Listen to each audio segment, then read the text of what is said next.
Hey guys, Heather here from Tye-Dyed Iguana, and today we're going to talk a little bit about our tortoises and kind of give you guys some information on what can cause their beaks to overgrow and ways to prevent that from happening to your pet tortoise. First, we'll take a look at what a tortoise's beak should look like and kind of talk about reasons why an overgrown beak is pretty harmful to them. Alright, let's take a look at Miss Liana here. She is our leopard tortoise, and she has a very nice sized beak. It's not overgrown at all. If you look, it doesn't reach very much past her mouth. It's only slightly a little bit over the mouth, but not very much at all. And if you look at the sides are very even. They're not really thick and covering, like reaching down towards her chin. And that's what you want to look for in a nice sized beak. Now, if the front of her beak here, she's not going to like this. If it extended like to the point of her chin or below, that would be a sign of an overgrown beak. And not only can they overgrow in the front, they can overgrow on the sides. I'll make sure to put up a picture here of what that looks like. But if they reach down past their chin there on the sides, that's overgrown too. And the same goes for our RedFoot tortoises over here. Let's see if we can get Bill to come over here and show off his beautiful beak. Hey! You can see... Can I see your beak? There it is. You can see that it's not overgrown at all. It's nice and smooth and even. And it's not extending down much past the line of his mouth. No, you can't have my finger. But yeah, the same goes for him. If it extended down a lot, you'd have to trim it. No, you can't chew on my finger. But yeah, those are some good examples of very nicely sized beaks. So what's the main problem with an overgrown beak in tortoises? Well, it can actually prevent them from eating. Now, if you think about what a long beak would do, if a tortoise tried to open his mouth to eat, that long beak would get in the way of his open mouth of trying to eat, to get food in there. So it can make it very hard and painful for them to eat if they got a beak that's too long. It keeps them from actually getting food into their mouth.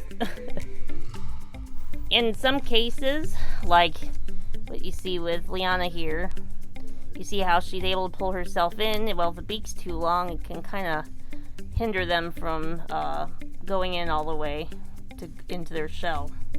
So what exactly causes an overgrown beak in a tortoise? Well, one of the reasons is that you give it too soft a food. Now, if you look down at this plate of food, you might think that, the turnip greens aren't very hard. But if you look, they got some stems in them that's nice and crunchy. You got some yellow squash that's kind of crunchy. And then, of course, we have our Missouri grassland diet pellets in there. Now, these little tortoises, they can't eat them very well if they don't have a little bit of water soaked into them. So we gotta soften them a little bit, but not to the point of being soggy. That way they still have a nice hard surface to bite into, and they love to chew them up and eat them. So that really does help keep their beaks nice and trim, is having nice crunchy stuff to munch on. So for sure.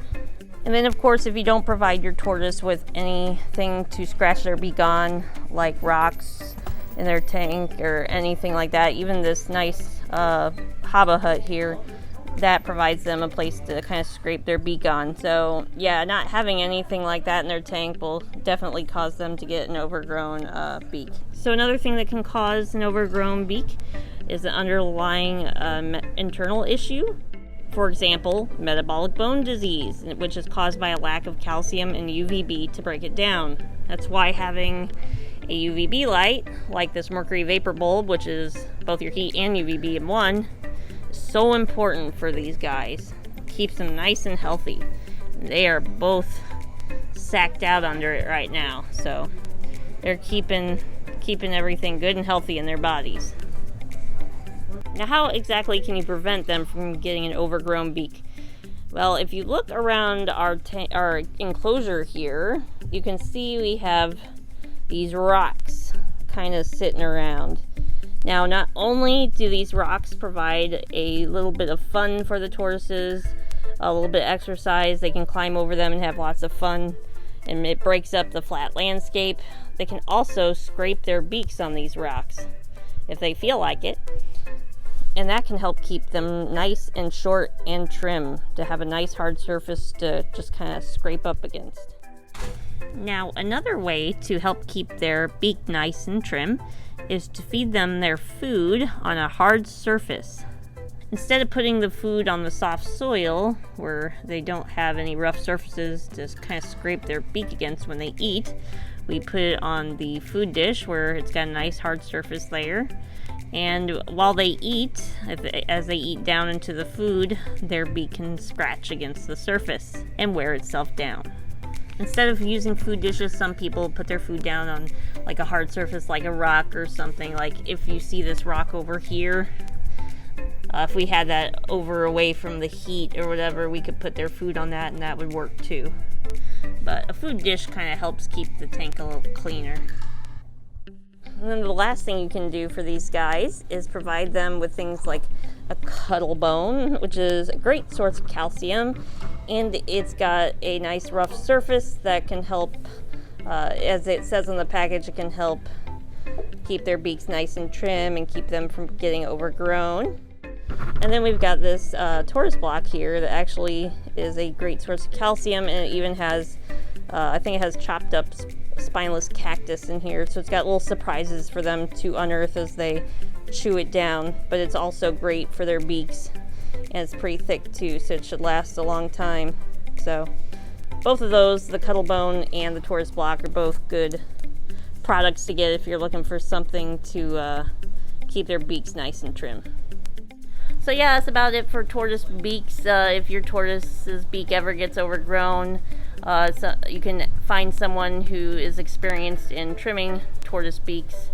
There are tools out there to help trim them manually instead of gradually wearing them down. I know there's some special clippers out there that some people use to trim them themselves, if it's an extreme case, of course. So yeah, thanks for watching, everybody, and we'll see you next time.